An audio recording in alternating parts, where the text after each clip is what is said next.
दोस्तों, आज की कहानी है सच है कुछ कर्ज कभी नहीं उतारे जा सकते। विवाह के 2 वर्ष हुए थे जब सुहानी गर्भवती होने पर अपने घर पंजाब जा रही थी। पति शहर से बाहर थे।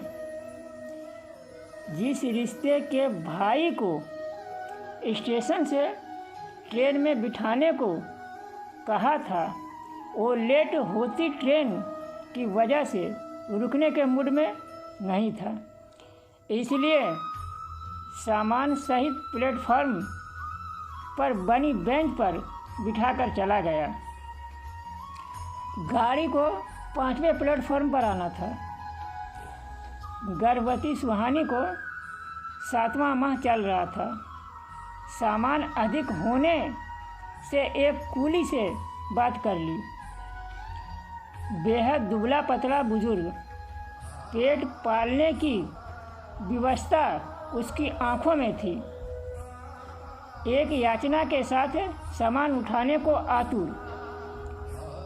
सुहानी ने उसे 15 रुपए में तय कर लिया और टेक लगाकर बैठ गई।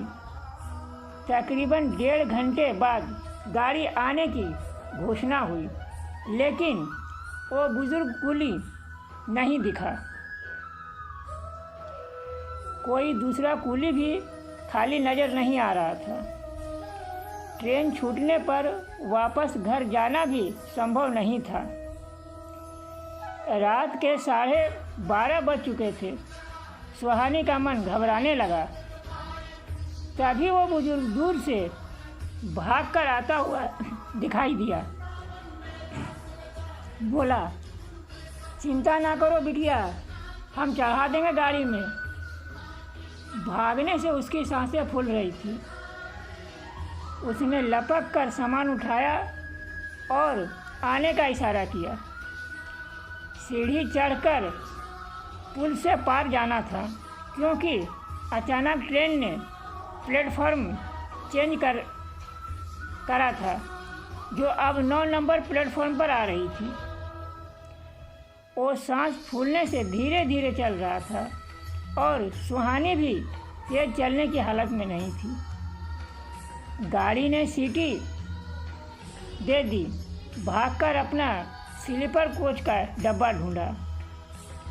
डब्बा प्लेटफॉर्म खत्म होने के बाद इंजन के पास था। वहाँ प्लेटफॉर्म की लाइट भी नहीं थी और वहाँ से चढ़ना भी बहुत मुश्किल था। सुहानी पलटकर उसे आते हुए देखा। ट्रेन में चढ़ गई। तुरंत ट्रेन रेंगने लगी। कूली अभी दौड़ ही रहा था।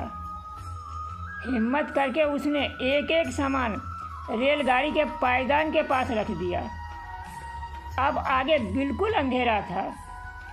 जब तक सुहानी ने हड़बड़ाए कांपते हाथों से 10 का और 5 का नोट निकालती, तब तक कूली की हथेली दूर हो चुकी।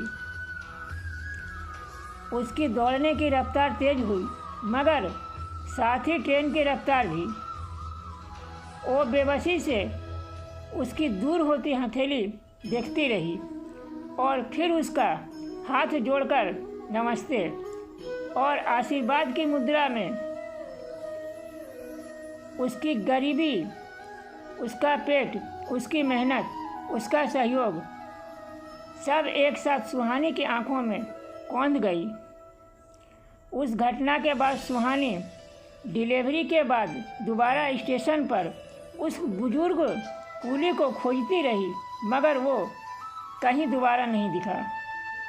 आज वो जगह दान आदि करती है, मगर आज तक कोई भी दान वो कर्ज नहीं उतार पाया। रात उस बुजुर्ग की कर्मठ हथेली ने किया था। सच है।